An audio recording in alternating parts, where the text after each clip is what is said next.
See, guys, in this country, just pray that you do not fall sick. That is the bottom line.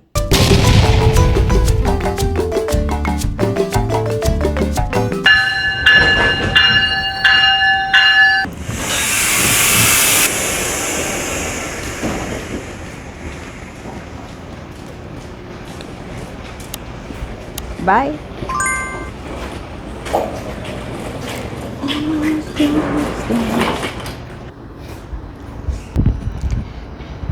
Hey you, how you doing? Long time no video. Yeah, I'm out here. I'm at Govt station, not going anywhere. I'm on my way back home anyway. But guys, this girl is 1 year in Canada. Can you believe that? I mean, it's 1 year already in Canada, and I think we should talk about my 1 year experience here in Canada. Let's get home first, because this code is coding my hand. My hand is beginning to kind of freeze somehow. Okay, guys, I'm home. Beforehand, this video have zero structure. We are just going to flow with it while I kind of live my day today. I had the idea of what I want to talk about, just that I didn't kind of structure it so that it flows properly. Let's hang it here. Before I go on, guys, let's do some house cleaning, especially for my country people. This video is not for people that always think that people in the abroad that shares their reality are discouraging people from leaving Nigeria to travel abroad. This video is not for you. If you know that you cannot stomach reality, just drop. It's not just drop. You don't have to listen. You don't have to watch this video. Firstly, guys, let's talk about the cost of living. I think the cost of living in Canada is kind of high, but don't let me generalize, kind of, because I've only lived in Toronto. Rent is expensive, guys. I'm not can't even lie to you. Rent is expensive here. I think groceries is expensive everywhere anyway, because there's inflation everywhere, so that is not like a new thing. Then buying a home, guys, buying a home in this country, I don't even understand. In fact, I still do not understand it. Why are we bidding for a home? Like, they put a price that, okay, this home is $750,000. Small home, or in this Toronto, small home like this, you see maybe like a cottage or something, they will put like 500K or 700K, and then people will not have to bid for it. And at the end of the day, they will sell the house for like 800, the highest bidder. What's going on? Why are we bidding for home? Why? Seriously, why? Let's just see the house. How much? Can you afford this? No, I cannot afford. Yes, I can afford. Let's just pay. Why are we bidding for a home? I don't get it. And then for the rest of your life, you're going to be paying property tax. Quite interesting. Quite interesting. I mean, the houses look somehow, and they are expensive. That is that.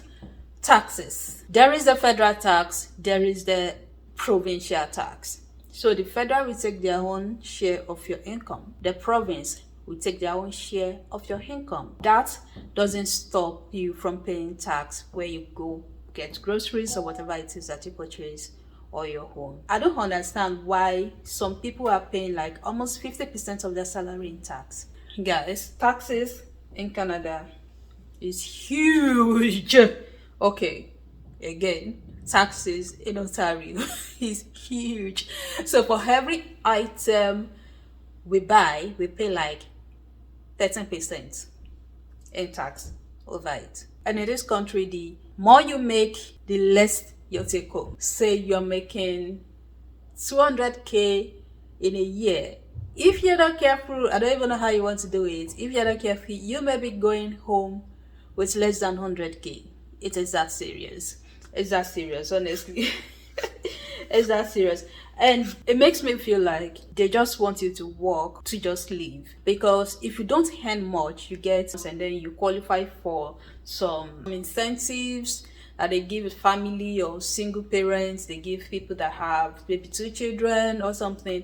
You also get something because you have children. The more you earn, the less your benefit becomes. Say you earn like 40k, let's say your child benefit they are giving you like $350. See, by the time you start earning like 60k, your child benefits will reduce. That is how it is. The more you earn, the farther you get away from getting benefits from the country. If only one partner is earning in your home, they base the family income on that. So if your family income is in a totally different higher bracket, you get the what is coming into your family gets reduced. So the people that don't even make much, they get more from the government. Speaking of benefits from the government, money check. Money check. I did got some money. Hey. So I got a climate action incentive, something. It's based on climate action fee or money or something that like they share money with us, which is for family, but they put it in my name, so I'm the one getting the money. It's our family money, but they put it in my name. So the money goes into my own account. I have received twice, and it was so real because what? I'm getting something from the government. Interesting. It's so interesting to me. But let's talk about healthcare system in this country. First of all, healthcare is expensive. It's super expensive. If you do not have insurance, you do like this because you'll be paying so much on healthcare. Now, the province, I'm in Ontario, and the province covers almost, not everything, but almost all that you will need as far as healthcare is concerned. I mean, they collect so much taxes, so why not? But for your dental, your vision care, what else? All of those are not covered by the province, and also your prescription drugs. But if you need to go for tests, your blood test, MRI, CT scan, ultrasound, all of those tests, they are covered by the government, as long as it's your doctor that asks you to go for it. But if you go for it by yourself, you pay for it. Now that also depends on the kind of test that you are going for, that you can actually go there, and pay for. Now, because government covers these things, your test and all of that, there are some certain tests that you will do like this before they give you a date to even go for the test. Talk less of you getting treated, getting an appointment to see a specialist. See, guys, in this country, just pray that you do not fall sick. That is the bottom line. Pray that you do not fall sick. You guys remember I said that I had some issue, my skin, having some eczema or something. We are still there. We are still dealing with it, but it's getting better. And I was sent to a dermatologist, and it took 3 months to see a dermatologist. No, in these countries, when I hear that there is something called wait time in healthcare, wait time, and I begin to ask myself, is it wait time to get tested or wait time to die? You wait to get appointment. Now, this kind of ridiculous wait time, I think, is the reason there is a lot of people at the emergency. They keep saying they have a lot of people coming to the emergency, and in my head, I'm be like, because they did not get quick healthcare. Because if they did, there wouldn't be so much people in the emergencies like this. You go to the emergency in the morning, just cancel the rest of your day. Now, the only place that this their head something will sweet you is when they eventually start attending to you, and they'll be like, oh, so this is life. Oh, this is life. Because these people are so nice, the doctors are nice, the nurses are nice. They are so nice. Then the way they treat you, the way they talk to you. So in the hospital, they treat you so well, with so much respect. They treat you kindly. I love the energy in the hospital. It's so beautiful. I mean, of course, nobody likes to go to the hospital, but when you get to places and you see how they work, we appreciate them. Another thing about this country, as far as healthcare system is concerned, is that you cannot just go and see a specialist. You know, when I'm saying specialist, like dermatologist, oncologists, gynecologists, all of those people that have IST at the end of their title. Okay, so those are the specialists. IST. You need to get a referral from your family doctor. So importantly, you must have a family doctor. Now, when you have a family doctor, you tell your family doctor what your problem is, and then if it becomes something that you're going to need a specialist for, you get a referral. Now, that makes me miss Nigeria so much, because in Nigeria, I can just get up today and decide that I want to go and see a specialist and start getting treated right away. But here, no matter what your symptom is, you will continue to suffer that symptoms. I think this is my only issue in this country. Let's talk about the weather and how my body is adjusting to it. When I got into this country, I came in during winter. It was cold. I was coming from a very warm climate, and then I dropped myself into cold. Just imagine you are dropping something hot inside the cold water. Canada has 4 seasons. We have the winter, the spring, the summer, and fall, which is one of my favorite seasons, guys. Everywhere was so beautiful. Then you realize how beautiful Canada is, and that was when I think my mindset and everything that I feel about Canada began to change. Canada, oh yeah, how freshened up. Let's talk about jobs in Canada. Yes, there are many jobs in Canada. Jobs plenty, jobs yakpa, but the question is, what type of jobs are we talking about? White collar jobs, blue collar jobs? Is that the type of job that you want to do? That is where the question is. So if you do not mind doing blue collar jobs, because those are the kind of jobs that's so easy to get in Canada. If you want to do manual labor jobs, good for you. You easily get people. You easily get companies to work with. If you want to be a truck driver, good. If you want to be a sales rep, a sales attendant, say grocery stores and all of that, good for you. But for someone that have a thriving career right from their home country, moving to Canada, Jerusalem. You just have to start from somewhere. So most people will definitely have to start with blue collar jobs. Yes, Canada attracts professionals, but I do not think professionals think that way. I think professionals feel like Canada isn't even ready for them, because to get a job that you've been doing, to bring in the experience that you've had from the country that you are coming from, and to start doing that kind of job, to start practicing with your experiences and all of that here, you have to go through a lot. It seems to me that you have to go through a lot. People have to go back to school. You have to get licensed on some certain things before you can work. It might take you like a year, 2 years before you can even go back to that your career and continue with it. It's ghetto. For most people, they also have to change their career, because they can't just continue with the career they're coming with. If you still have the intention of going forward with your career, you have to climb the ladder all over again. It is not an easy thing. It doesn't just happen. You have to be serious and be determined to do it. So there are jobs in Canada, no doubt. But the question is, what type of jobs and how long is it going to take you to get a job that you want? Guys, so let's talk about food. How expensive are African foods here in Canada? I know a lot of people just say African foods are expensive in Canada, and that is because we are converting the price to Naira. I kind of sat down and do a short side-by-side comparison to actually see if that is true, if African foods are expensive.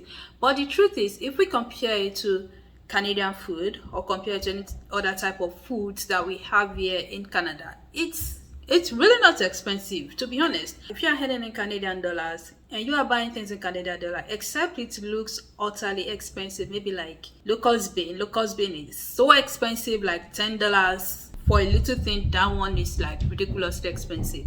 But for some that are like just $5, $2, and they are African food items, I do not think they're expensive.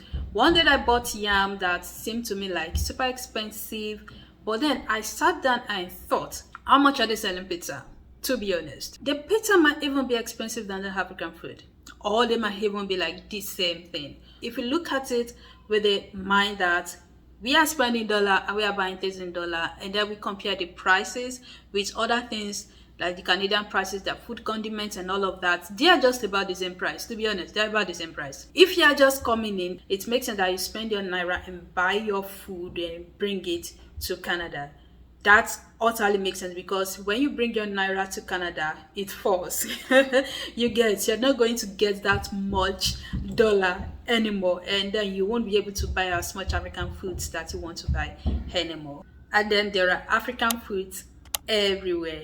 Once you find an African store, just stick to it. The African store that I go to, it's so big and they have almost everything that I could ever needed.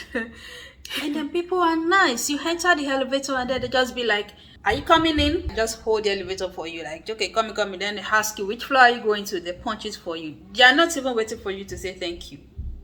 They just do it. Canadians are nice. Then you'll be walking on the street and then they smile at you. Richard always asks babe, like, are they smiling at us? Is it us they are smiling at them? Like, yeah, the guy is smiling at us, or the woman is smiling at us. Like, okay, let me smile back. Now, time to talk about scam. I know Nigeria gets a very bad reputation when it comes to fraud and scam and whatnot. But guys, I'm going to be very honest with you. Scammers are everywhere. I don't know why Nigeria's whole is so amplified, or is it that we are the one that amplify all of these things by ourselves? I don't understand, because scammers are just everywhere. We've been scammed before. I told you, I think I mentioned in my moving video when we were moving houses. I mentioned it. I didn't come back to share the story because I actually made a video, but I did not post it. I just got tired of the whole thing. I didn't post it. Where I mentioned that our movers scammed us. So there are scammers everywhere. People are acting like they are smart and they are too smart. Now, movers scamming people is not even a new thing. Like, it's like a thing. It's general. Like, people experience it a lot here in Canada. It is something that goes on here in Canada. The amount of times that I've received scam calls since I moved to this country, I have put a lot of numbers unblocked because it is so ridiculous. I kept on wondering, where exactly did they get my number from? Also, you'll be using your laptop. You'll be on one website and there is still something pop up telling you that there is something going on, and you need HP help, and then you should call also number, and they will not guide you. And I'm like, did I say that my laptop have problem? No, I didn't even know that this is even a scam. I just ignored it. Okay, one time I called babe and like, come and see this thing. What's going on? I don't want to present it, but I do not think my laptop have a problem, but they are sending me something like it's from HP that is sending me HP assistant, sending me something telling me that my laptop have a problem. Then one day we're now watching one show and then we saw that. So this is a scam. They just randomly send something to you that your laptop is having one kind of issue, that you need to talk to a customer rep, and then they will have to remotely connect to your laptop wherever they are, and then you just enter them. Before you know it, you spend all of your money. Let's talk about locomotion in this country. Having a car is not a luxury in Canada, it's a necessity. I just want to have breakfast, and this is 1:25. The most part of the year it is cold, super cold. You don't want to be walking up and down in the cold, freezing cold. How do you want to live it? When winter is coming like this, you can survive it, you can struggle with it for years, especially if you are saving money or something like that. You can struggle with it for years, but at a point in time when you start earning some amount, you just want to change your to get your car, even if it's just small thing, at least to be able to move around during winter when it becomes really snowy. But then having a car is also a huge liability. Also, when you go out, you have to be mindful of the road that you take. Some roads are toll road. Toll here is very different from what you think it is. You're toll here, you don't even know that there's toll anywhere. But then you will get to your house and you will receive a bill that you pass through a toll road, and then you covered so amount of kilometers, and toll is paid by kilometers. So if you cover 10 kilometers and they say that the toll fee is like $6 or $10, that means you are paying like $100 because you took that road. Then if you take it to and fro, that means you are paying for both. Then there's cameras everywhere, so they know how much kilometers you are driving for, and then you are going to pay per kilometer. That is how Canada will collect your money. The money you make in Canada stays in Canada. Living in Canada means you have to be financially literate. Why? Because you're going to be living on credit cards. It is important for you to actually have a credit card because you will need to build your credit score. If you do not have a good credit score, you may not be able to buy a house, buy a car, because those are the things that they are going to check before any mortgage company or any insurance company or something. Before they attend to you, they have to look at your score first and then guide you with the score of your credit. That is how it is in this country. So it is important that you have a credit card, and it is super important that you spend your credit card. Like, you just have to be in debt. In this country, you have to be in debt. No matter how small or how big, you have to live in debt in this country. When you have good credit scores, if you want to buy assets, it becomes so easier to buy assets. That is what they say. I'm still learning. Then there's also one thing or two things that I like about purchases. Some cards give you payback. If you buy something with this kind of card, this kind of credit card, you get cash back from the credit card from your purchases. So kind of makes sense. Maybe they'll give you $1, $2. Maybe by the end of the year you have like $200 or something. At least to get something back, they give you cash back. And then what also blows my mind away in this country is the return policy. You can return anything. They can even tell you that you can return it after 6 months or after 3 months or something. Whatever you buy, you can return it, except for, I think, groceries or this consumable thing like that. But for every other thing, you buy appliances, you buy clothes, you buy shoes, you buy soap, you buy something. Some stores are just like that. It's just like that. They just have this return policy that you can take advantage of. They are going to return your money. They will not ask you any question. They just, you want to return, bring it. This is your money. Bye. Otoniye.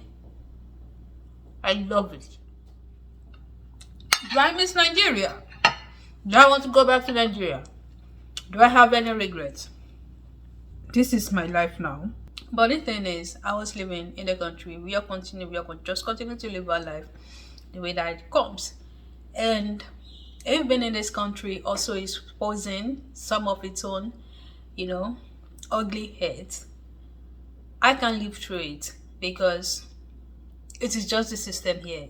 It is what it is. The system in Nigeria was what it was for me, and I lived it for more than 30 years.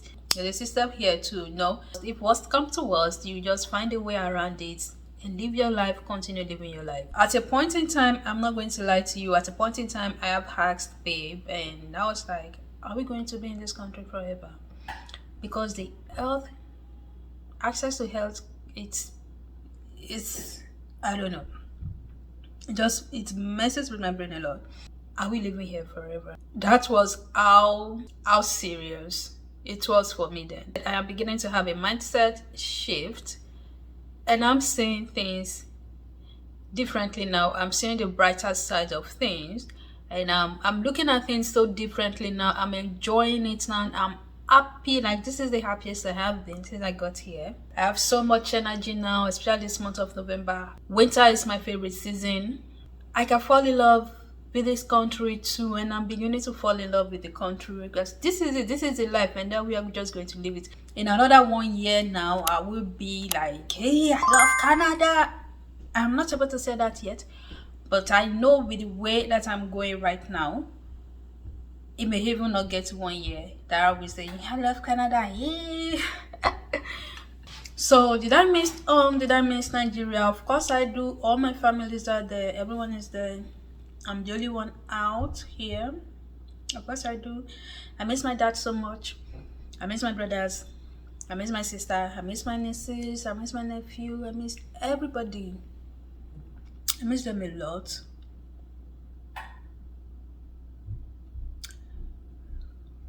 But am I willing to go back? Yes, go back to visit. Or go back to relocate? No.